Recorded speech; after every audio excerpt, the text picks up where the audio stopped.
Hi, I'm Jack Rinka, and this is Connor Hickey. We are Fjord Explorer, and we're on the couch at the Spinnaker. This first song is called Click, and it goes something like this.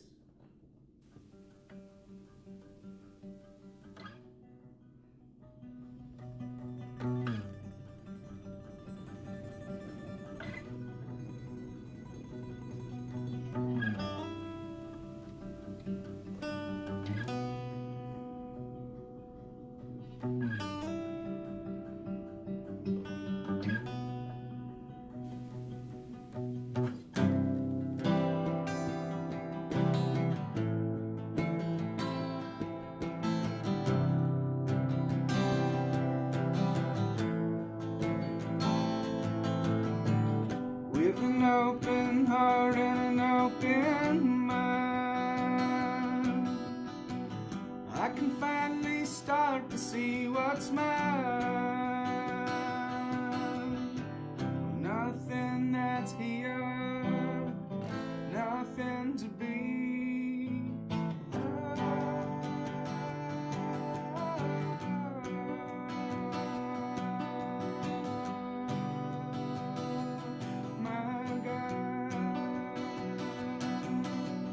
This ain't gonna be around now.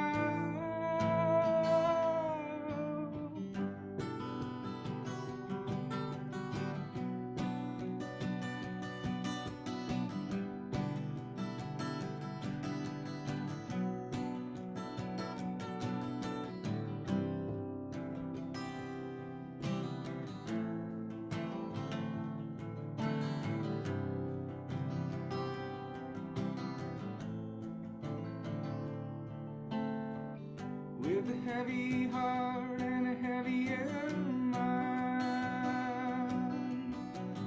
I can finally start to hear what's mine.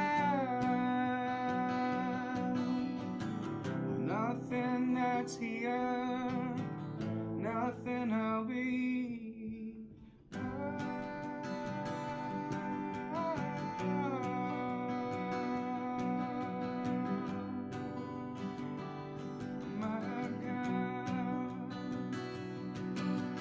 This ain't gonna be around now.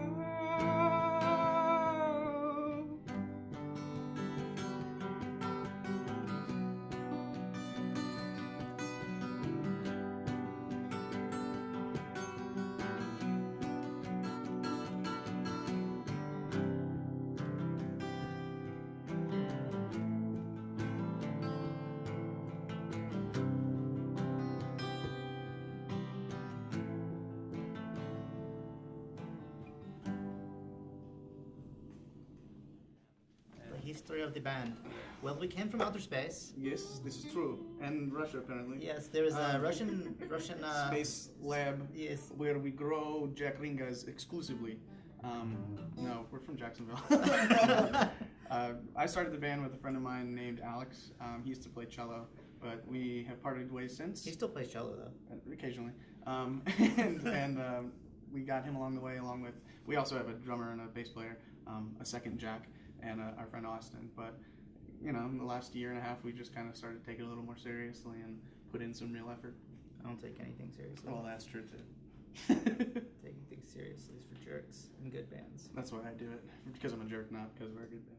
When it started off, I would write pretty much everything by myself and then just kind of bring it to them. But when he joined the band, everything changed. Now we come to each other with ideas, and usually mine are kind of and then he just kind of fills in the spots and picks them apart and puts them back together the proper way, that sort of thing. I'm a graduate of the University of North Florida music program. I did music education and classical music here. So it was it makes it easier to listen to what he does and then try and make it make sense. And sometimes he'll bring me things that don't work together at all, and I'll go I don't know, man, I just play these things and they sound like crap, and I go, that's because they're not in the same key. Yeah. Or whatever. And then I'm not trained at all, so it's nice to have him to be able to put in a word and a name to everything that I don't know what I'm doing. Yeah. So I mean that's mostly what it is. It's kind of here's a blob, and then the blob becomes a planet. It's the primordial ooze then becoming life, I guess. Yeah. science stuff. But it's definitely changed a lot with him being around. It's nice. It's more solid. The album is called I Know I'm Weak. Yeah. It's from the song that we're actually going to play second. It's takes its title from one of the lines in there. It's about my fiance. Yeah. Yeah, he joined the band before we started recording any of that, so it in the songwriting structure of those, it wasn't quite as dominant as it is now with all the new stuff that we're putting out. But I think some of the sonic signature of the band changed. Like, I mean, when I joined the band, then the band lost a cello player, and then it gained a bass guitar player. Yeah, pretty much. So like now I like all these funny noise things and like all these like super swelly, like sounds like chaos and madness on the record. Some of that it comes out of the fact that now that there's a guy with at the moment playing a holding acoustic guitar, but you know, usually I play Telecaster and a pedal board the size of a space station, and you know, and it's just like, and it changes things a lot. Traditionally, folk sounding music doesn't have something with a big explosion sounding guitar coming out of it. So I think that really affected, like the fact that that's what I do for fun and that I just want to have fun in this band. I think that really affected what this band sounded like, because you know, if you listen to the record, you know, it's hard to remember where there were cello parts now that there's guitar explosions everywhere. That's true. Love it. I mean, it's not the greatest, it's not the worst, but it's home, so I can't talk a damn word about anything bad. I don't know. I'm older. I've been around, and I'm 36 now, and I've been to 37 countries, and it seems to me that every place sucks, so it doesn't matter. Yeah. It's one of those things where I've like when you go to the big cities, that everybody's like you know, packs their bags and their you know Ford Fiesta and goes there and you know with $3 in a dream, like those kind of cities like New York City, Chicago, LA, Tokyo, Paris, whatever. You go to those cities and you ask the people who are there what they think of where they live, and I'm answering that question, your question, with other people's answers for their cities. And that when you go to any city and you go, well, what's your, you know, what do you think of their city? Everyone who isn't super nationalistic about where they come from tells you that where they come from sucks. Yeah. And that's okay, because it's one of those things where people don't really take the time to notice that where they live is just like everywhere else, and that scenes don't matter, and all like infrastructure doesn't matter anymore, or even exist. Yeah, because now we have the internet. So without scenes mattering and without infrastructure mattering, what difference does it make where you are? Mm-hmm. I think every place equally is awesome and crappy. A lot of musicians nowadays get caught up just trying to mimic rather than create. I don't know how many people I know who are in bands, and I'm one of those guys like, oh, I'm in a band, I write songs, but I think a lot of them like the idea of it and the interaction that comes with people knowing that you're in a band and that sort of thing, rather than actually trying to put a thought or an emotion or anything into, art, for lack of a better term.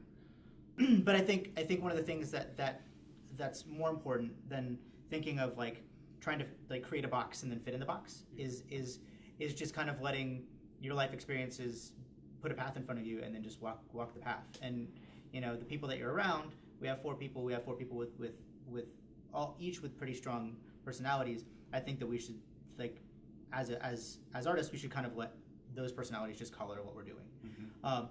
And so, you know, like I kind of get frustrated sometimes when people go, well, what does your band sound like? Or, you know, what are you trying to accomplish? And I'm just trying to accomplish, for me personally, not the boss, none of us is the boss, but I feel like, for me personally, I'm just trying to create a space where all four personalities make a musical statement, and that musical statement creates what it creates. Yeah. You know, and if that means that, you know, sometimes, you know, it comes out sounding,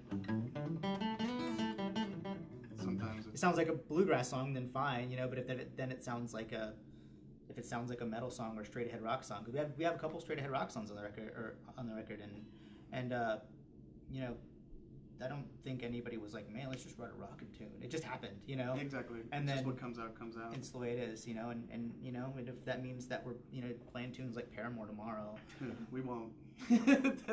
Maybe we will. Yeah, this song is called Rain, and it's off of our debut album, I Know I'm Awake, and it takes the title from this song.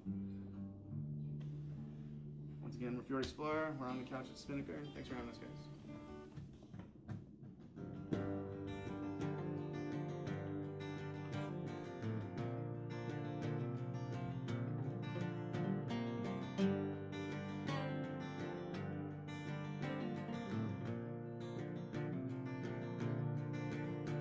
I woke up to the sound of rain,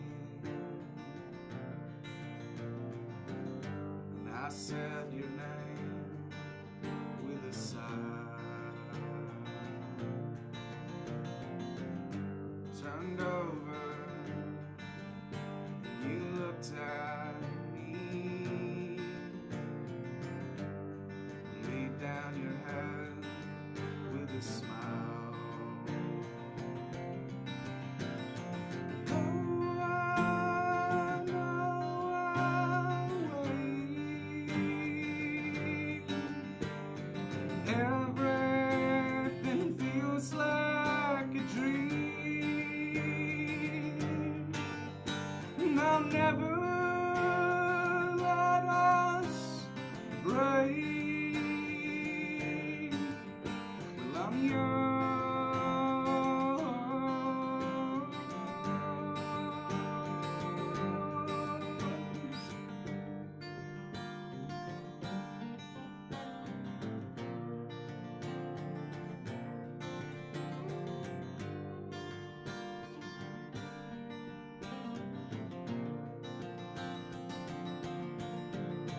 I walked out onto our front porch, and I watched the skies while they poured. Nothing but silence in my mind as I sat with legs crossed and closed eyes.